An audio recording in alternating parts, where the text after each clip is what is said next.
क्रिया और क्रिया के भेद।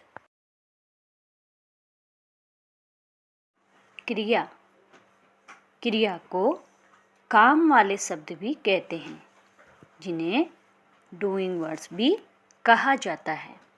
यहाँ पर कुछ वाक्य हैं। मोर नाच रहा है, बच्चे खेल रहे हैं, निधि लिख रही है। इन वाक्यों में नाच रहा है, खेल रहे हैं या फिर लिख रही है, इन शब्दों से किसी काम के करने या होने की जानकारी मिलती है। अतः इन्हें हम क्रिया शब्द या काम वाले शब्द कहते हैं। अतः क्रिया की परिभाषा। क्रिया किसी काम के करने या होने की जानकारी देने वाला शब्द क्रिया कहलाता है। ध्यान देने योग्य बातें। क्रिया के बिना वाक्य पूरा नहीं होता है।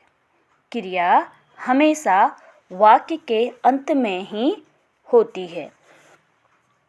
क्रिया के मूल रूप को धातु कहते हैं, जैसे हंस, पढ़, लिख, सो, खेल, नाच आदि।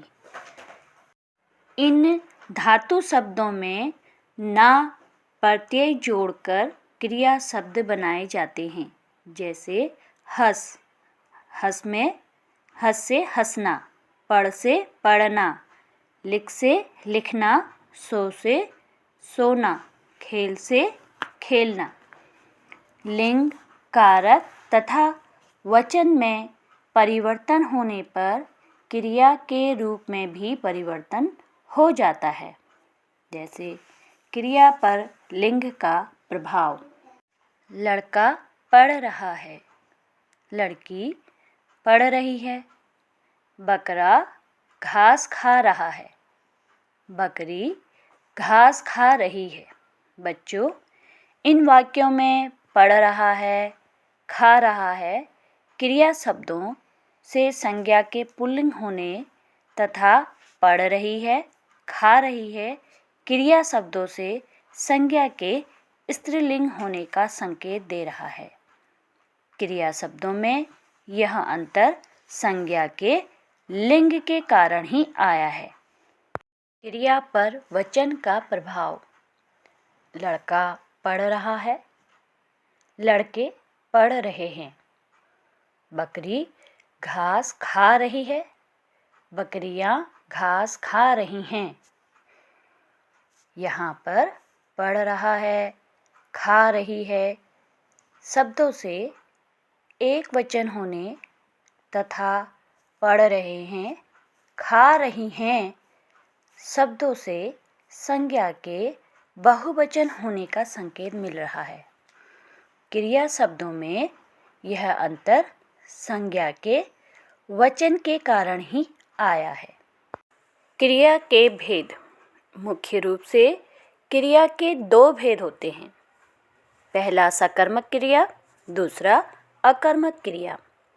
सकर्मक शब्द का अर्थ है स माने सहित, कर्मक माने कर्म के, यानी सकर्मक का अर्थ हो गया कर्म के साथ। यानी जिस क्रिया के साथ कर्म पाया जाता है उसे सकर्मक क्रिया कहते हैं। जैसे कुछ उदाहरण देखिए। राहुल कविता लिख रहा है, रिया सितार बजा रही है। इसमें राहुल करता है, कविता कर्म है, लिख रहा है क्रिया है। रिया करता है, सितार कर्म है, बजा रही है क्रिया है। तो इन वाक्यों को पढ़कर पता चलता है कि क्रिया कर्म के साथ हो रही है। तो जिस क्रिया के साथ कर्म पाया जाता है उसे सकर्मक क्रिया कहते हैं। इसी प्रकार अकर्मक शब्द अकर्मक, अ का अर्थ है रहित, कर्मक माने कर्म के, यानी कर्म के बिना। जिस क्रिया के साथ कर्म नहीं पाया जाता उसे अकर्मक क्रिया कहते हैं। इसके कुछ उदाहरण देखिए। सुयशा पढ़ रही है, आदित्य हंस रहा है। सुयशा करता है, पढ़ रही क्रिया है, आदित्य करता है, हंस रहा क्रिया है। तो इन वाक्यों को पढ़कर पता चलता है कि क्रिया बिना कर्म के ही हो रही हैं, अतः ये अकर्मक क्रिया के उदाहरण हैं। क्रिया वर्कशीट। आपको 5 वाक्य दिए गए हैं। आइए देखते हैं कि ये वाक्य सकर्मक है कि अकर्मक है। पहला वाक्य, राहुल ने केला खाया। यहाँ पर कर्ता है राहुल, क्रिया है खाया। केला, काम हो रहा है। क्या खाने का? केले खाने का, यानी केला शब्द है कर्म। तो यहाँ पर क्रिया कर्म के साथ हो रही है, अतः इसमें सकर्मक क्रिया है। दूसरा वाक्य, बच्चों ने खिलौने तोड़ दिए। यहाँ पर बच्चों द्वारा तोड़ने का प्रभाव खिलौनों पर पड़ रहा है, इसलिए यहाँ पर सकर्मक क्रिया होगी। वह बहुत तेज दौड़ता है। यहाँ पर कर्ता द्वारा दौड़ने का प्रभाव किसी पर भी नहीं पड़ रहा है, अतः कर्म अनुपस्थित है, अतः इसमें अकर्मक क्रिया होगी। चौथा वाक्य देखिए, माया सारा दिन सोती रहती है। यहाँ पर कर्ता कौन है? माया।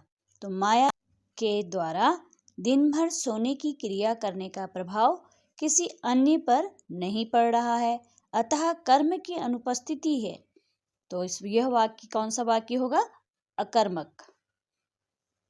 अगला वाक्य देखिए, लता ने मुझे चित्र दिखाए। यहाँ पर कर्ता है लता, लता ने दिखाया, दिखाने का काम हो रहा है, तो दिखाना है क्रिया। क्या दिखाए? चित्र दिखाए। तो यहाँ पर चित्र यानी कर्म पर दिखाने यानी क्रिया का प्रभाव पड़ रहा है, अतः वाक्य में क्रिया सकर्मक क्रिया का उदाहरण है।